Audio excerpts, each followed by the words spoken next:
مش كل مشروع بيقفل بيبقى فشل. احيانا اللي بيكمل وهو خسران وبيكابر بيبقى هو ده الفشل بعينه وهو ده الغلط بذات نفسه.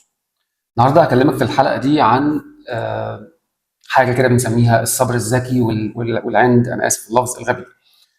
في موضوع المشاريع مش كل مشروع لازم يكمل تمام، واحيانا الاغلاق بيبقى اشجع وافضل واذكى القرارات في الوقت ده.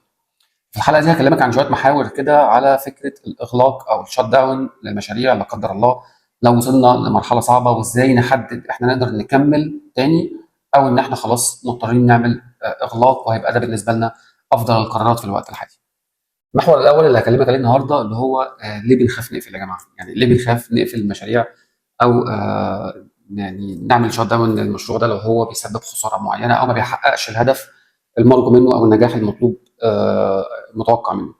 اول حاجه عشان الناس، انت دايما بتحط في دماغك ان الناس يعني فيما معناه كده هتشمت فيك، هتقول ايه ده فاشل، ده ثالث مشروع يعمله ويفشل، ده اكتر من مره بيعمل كده، ده صرف كل فلوسه في مشروع خايب علشان هو ما بيعرفش يشتغل كويس وفشل لا. فانت عشان الناس دايما بتحط في دماغك العامل ده، فانت بتخاف تقفل تمام. عشان برضو السمعه، يعني انت بتحط في دماغك سمعه الفشل دي بالنسبه لك وبالنسبه للايجو بتاعك حاجه برضو كبيره. يعني انا ناجح مثلا في حاجات تانية كتير، نجحت في الدراسه، نجحت مثلا في شغلي اللي هو الفول تايم، نجحت في كذا، نجحت في كذا، فمستكبر قوي ان يطلع عليك سمعه ان انت فشلت في شيء، او ان انت لا قدر الله ممكن تكون فشلت في اكتر من شيء فتبقى فاشل او حاجه زي كده.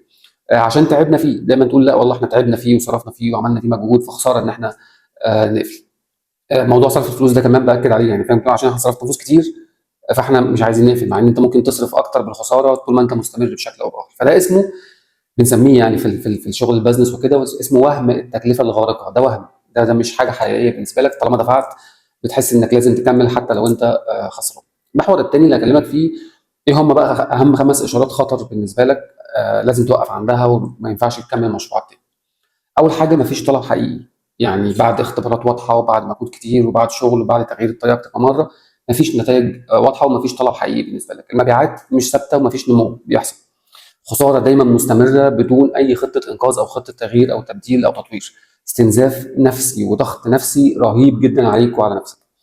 مفيش اي ميزه تنافسيه واضحه، يعني انت المنتج بتاعك عادي او تقليدي او ما بيحلش شيء، او كذلك الخدمه، فمفيش ميزه تنافسيه كبيره او واضحه. لو اكتر من 3 عوامل من اللي قلناهم اللي فاتوا دول موجودين، انت لازم تعيد التفكير فورا عشان تعرف تاخد القرار الصح.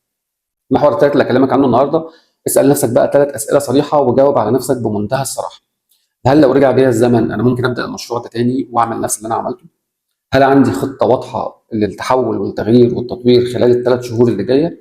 هل انا بكابر ولا عندي ارقام بتدعمني وعندي نتائج على ارض الواقع بتدعمني؟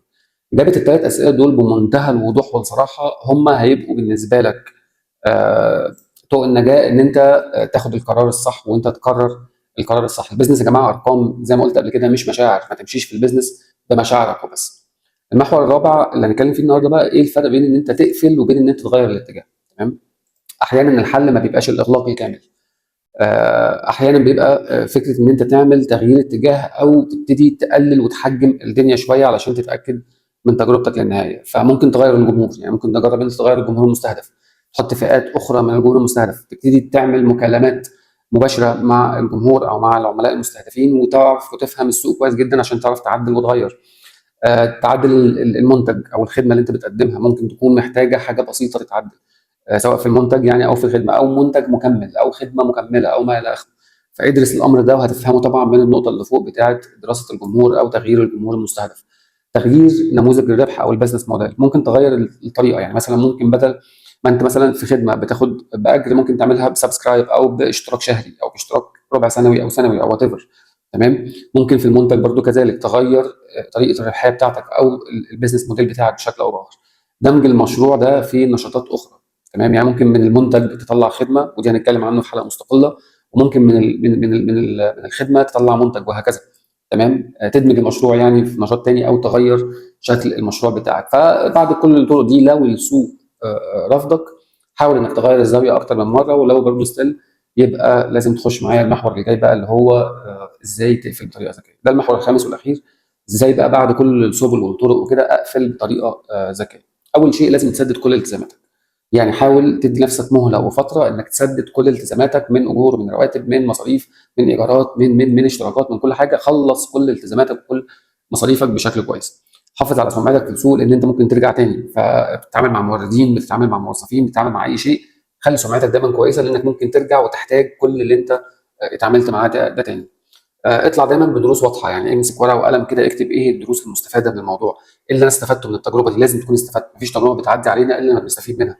فانت لازم تسجل ايه اللي انا استفدته، استفدت كذا واستفدت كذا واستفدت كذا، واقعد شوف الدروس دي وايه اللي كان ناقصك روح ادرسه، وايه اللي كان ناقصك روح فكر فيه وطور فيه، عشان ممكن ترجع برضه مره ثانيه. وثق كل الاخطاء، قول انا ايه اللي وصلني للمرحله دي، فحط كل الاخطاء قدامك، وما تقعدش بقى تلوم نفسك. يعني لو ما بتفتحش غير عمل الشيطان، ما تقعدش بقى تقول لو كلام زي كده، لا، انت تعمل بس توثق الاخطاء علشان تعرف ايه الحلول وايه الدراسات اللي ممكن تحل الاخطاء دي في المستقبل، لو انت فكرت ترجع تعمل مشروع تاني او تستثمر تاني.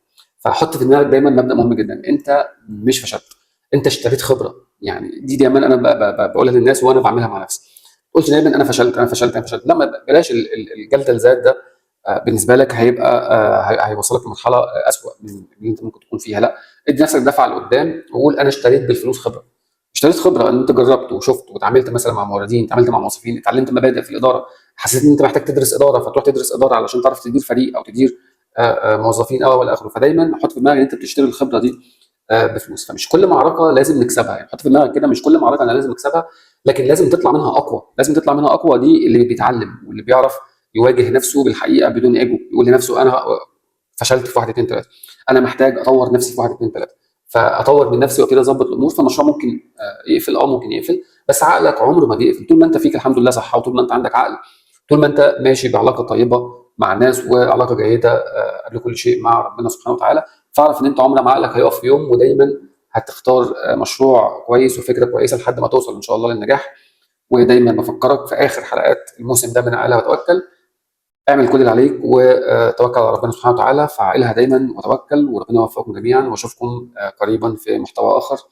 وان شاء الله برضو يكون في لينا موسم اعمق في عقلها وتوكل خاص بالمشروعات الصغيره وبدايه المشاريع الناجحه. اشوفكم دايما على خير، والسلام عليكم.